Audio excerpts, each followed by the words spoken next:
Շուրջ տարի թարմ պտուղ բանջարեղենով ապահովելու եղանակներից մեկը պաշտպանված գրունտի կառույցներում դրանց մշակությունն է։ Ջերմատները եւ ջերմոցները հատուկ հարմարեցված, սարքավորված, տևական ժամանակի համար նախատեսված բույսերի աճեցման համար արհեստական պայմաններով համակարգեր են։ Ջերմատները, ի տարբերություն ջերմոցների, ավելի բարդ կառույցներ են։ Խոսքը վերաբերվում է ոչ միայն հիմնելուն, այլև դրանց շահագործման առանձնահատկություններին, որոնք պետք է անպայման պահպանվեն։ Հակառակ դեպքում կառույցը չի ապահովի ներդրումների հետ վերադարձ։ Հայաստանի Հանրապետությունում տարածված են մեծապես երկթեք ու թունելային կամարաձև ջերմատները։ Մասնագիտական գնահատականներով Հայաստանի Հանրապետությունում առկա է ավելի քան 600 հեկտար ջերմոցային տնտեսություն։ Հայաստանի Հանրապետությունում գործող ջերմոցային տնտեսությունների մեծ մասը, մոտ 90%-ը գտնվում է Արարատի ու Արմավիրի մարզերում։ Արարատի մարզում հաշվվում է ավելի քան 200 հեկտար, իսկ Արմավիրի մարզում մոտ 280 հեկտար ջերմոցային տնտեսություն, որի մոտ կեսն ունի 700 քառակուսիմետրից փոքր մակեր։ Ամբողջ տնտեսության մակերեսի հաշվարկով։ Հայաստանում կա շուրջ փոքր ու միջին 950 ջերմոցային տնտեսություն։ Մասիսի տարածաշրջանի Ղուկասավան համայնքը հիշեցնում է ջերմոցային տնտեսությունների մի ամբողջ ցանց։ Գազն այսօր կազմում է ջերմատների ուղղակի ծախսերի 49-ից 50%-ը։ Կառավարության նիստում վարչապետ Կարեն Կարապետյանն անդրադարձավ գազի սակագնային փոփոխություններին։ Այսպիսով, հունվարի 1-ից ուժի մեջ կմտնեն գազի նոր սակագները։ Վարչապետի խոսքով սակագների նվազումն իրականացվելու է ի հաշիվ Գազպրոմ Արմենիայի։ Բնակիչ բաժանորդը վճարելու է 139 դրամ, գործող 146.7 փոխարեն սոցիալապես անապահովները տարեկան մինչև 600 խորանարդ մետր գազ սպառելու դեպքում 1 խորանարդ մետրի համար վճարելու են 100 դրամ, գյուղատնտեսության ոլորտում գործունեություն իրականացնող տնտեսություններն էլ սահմանված բանաձևով կգործեն, որը կկազմի 1000 խորանարդ մետրի համար մոտավորապես 100.000 դրամ, գործող 120-ի փոխարեն։ Գազի սակագնի իջեցման մասին լուրը ստիպեց ջերմոցատերերին արդեն սկսել մոտավոր հաշվարկներ անել, հասկանալու համար, թե ինչ փոփոխություններ կարող է բերել սակագնի որոշակի նվազեցումը իրենց ընդհանուր շահույթի առումով։ Ջերմոցատերերից մեկը շուրջ 2 հեկտար տարածքի վրա աճեցնում է Delight տեսակի վարդագույն լոլիկ։ Ձգտում են ստացված բերքն արտահանել Ռուսաստանի Դաշնություն։ Հայաստանում այս սորտի լոլիկը դժվարությամբ է իրացվում։ Մեր ժողովուրդը սովոր է ալ կարմիր գույնի հյութեղ ավանդական հայկական լոլիկին։ Հունվարի 1-ից գազերի ժառանգումը պետք է որ լավ լինի։ Ասենք մենք կարողանանք ինքնարժեքը պակասացնենք ապրանքի եւ մրցունակ սարքենք, որովհետեւ անենք Ռուսաստանի Դաշնություն։ Իսկ մոտավոր հաշվարկ ունեք, որ գազը մի քիչ որ նվազի, մոտավորապես ինչ կան կարողանանք։ Բա իհարկե։ Մոտավոր ինչ հաշվարկներ ունեք։ Ես տարեկան վարում եմ մոտ 5 միլիոն կուբամետր գազ։ 24 դրամ էժանանում է։ Ասենք ես 10 միլիոն դրամ հավելյալ եկամուտ եմ ակնկալում, որը հային բաներ կա կփակի։ Ես հնարավորություն կունեմ մի քիչ էժան տալ այդ ապրանքը։ Մի քիչ ասենք աշխատավարձ բարձրացնել, մի քիչ ավելի որակյալ արտադրանք տալ, մի խոսքով էլի։ Ամեն ինչ կախված է այսօրվա գազից։ 2 հեկտար ջերմոցային տնտեսությունից տարեկան ստացվում է մոտավորապես 300 տոննա լոլիկ, որից 80%-ը բավականին բարձր որակի է։ Ապրանքային տեսքը գրավիչ, ճանապարհներին դրսևորում է բարձր դիմացկունություն։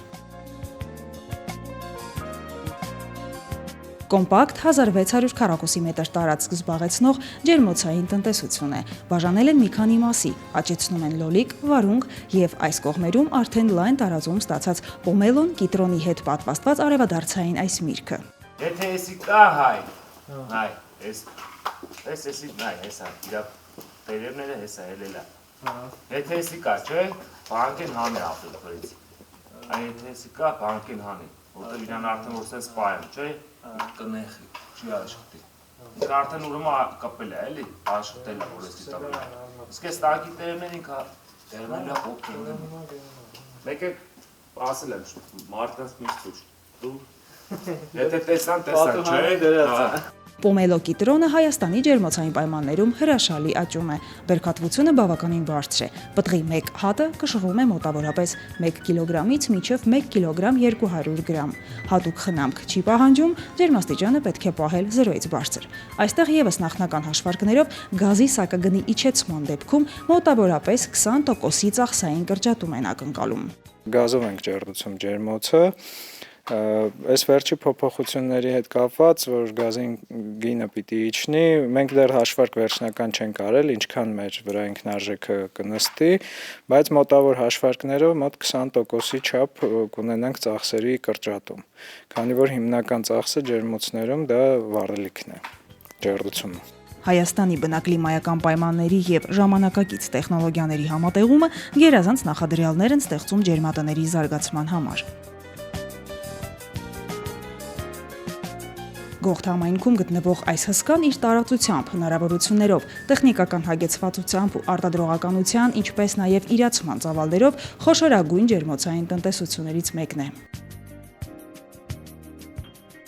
Ցանկացած բույս աճի ու զարգացման համար պահանջում է իրեն բնորոշ ու անհրաժեշտ պայմաններ։ Ջերմոցային տնտեսության ամբողջ տարածքով մեկ աճեցնում են վարդեր, տարբեր սորտերի ու գույների, բավականին պահանջկոտ են ու նրբազգաց։ Նրանց անհրաժեշտ է հատուկ խնամք,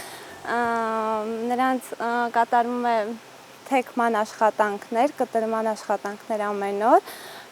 պետք է ապահովել նրանց համար տերևային զանգված, ինչի ֆոտոսինթեզ կատարելու համար, որպեսզի բույսերը լավ աճեն։ Ջերմատանը տեղադրված են մոնիթորինգի համար հատուկ թակարդներ, դեղին եւ կապույտ գույնի, դրանք նախատեսված են վնասակար օրգանիզմների հայտնաբերման համար, որից հետո կատարվում է պայքարի աշխատանքները։ Մեզ մոտ հիմնականում պայքարը կիրառվում է կենսաբանական եղանակով, այսինքն ունենք օգտակար միջատներ, որոնց շնորհիվ